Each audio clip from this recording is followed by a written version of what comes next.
Bharatiya Janata party secularism और socialism के खिलाफ क्यों है, उनको पन्ने पलटना चाहिए। मुख्यमंत्री जी तो समझ सकते हैं क्योंकि वो बीजेपी के सदस्य नहीं है।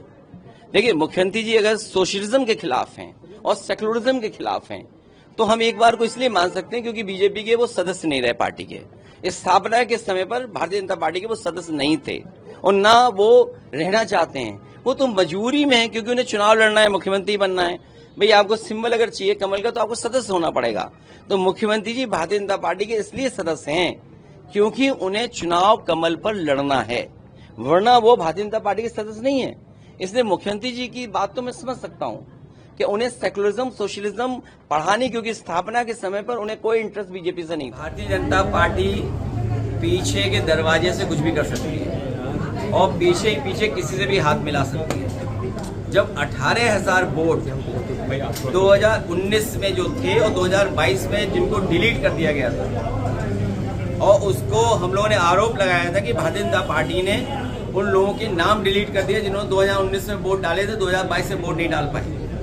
उस पर उन्होंने नोटिस दिया था समाजवादी पार्टी को। हम लोगों ने बाकायदा 18,000 एफिडेविट दिए थे ऐसे लोगों के जो 19 में वोट डाले थे, 22 में उनका डिलीट हो गया था वोट। उसका जवाब आज तक नहीं दिया और न किसी आरोप पे कार्रवाई हुई है। और अभी जो लूट हुई थी कुंदरकी में, जहां पर सीसीटीवी में सब कैद है कि पुलिस के लोगों ने वर्दी उतार करके प्राइवेट ड्रेस पहन करके वोट डाला। आपका मुजफ्फरनगर में मीरापुर विधानसभा का आप सबके पास वो विजुअल्स हैं जिसमें पुलिस वोट रोक रही है, जाने नहीं दे रही है। और यहां तक भारतीय जनता पार्टी की पुलिस ने बंदूक से रोकने का काम किया। मैं उन बहादुर महिलाओं को बधाई देना चाहता हूं। तो अगर ममता जी कुछ कह रही है मुख्यमंत्री, इसका मतलब ये है कि भारतीय जनता पार्टी को इस साजिश षड्यंत्र कर रहे हैं। बंगाल के लोगों से और खासकर आदरणीय मुख्यमंत्री से कहना है बहुत सावधान रहिए बीजेपी से। कोई भी घटना होगी, अगर आप निष्पक्ष भी कार्रवाई करना चाहेंगी तो उससे पॉलिटिकल लाभ लेना चाहते हैं बीजेपी को।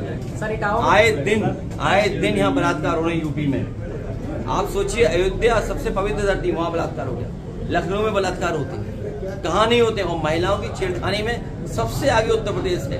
वो इसलिए क्योंकि यहाँ की सरकार कानून व्यवस्था के अलावा सब पे ध्यान दे रही है। पत्रकार क्या कर रहे हैं, नेता लोग क्या कर रहे हैं, वहाँ क्या हो रहा है। तो अगर कानून व्यवस्था पे ध्यान नहीं देंगे तो यही हालत होगी। उत्तर प्रदेश नंबर 1 है सब चीजों में। अरे भाई ये बताओ, इस सरकार ने बाल बेटी को न्याय नहीं दिलाया। इस सरकार ने बाल बेटी को न्याय नहीं दिलाया। उसके पिताजी पे झूठे मुकदमे लगा दिए, जेल भेज दिया। और आप में से कई पत्रकार साथी हैं, वो जानते होंगे कि आप लोगों पे भी झूठे मुकदमे लगते हैं। कभी ईडी, इनकम टैक्स और तमाम विभाग आपके पीछे भी पड़ जाते हैं। तो ये कोई नई चीज नहीं है, ये खेल भारतीय जनता पार्टी का बहुत पुराना है। दबाव बनाने के लिए अब पुलिस किसकी है?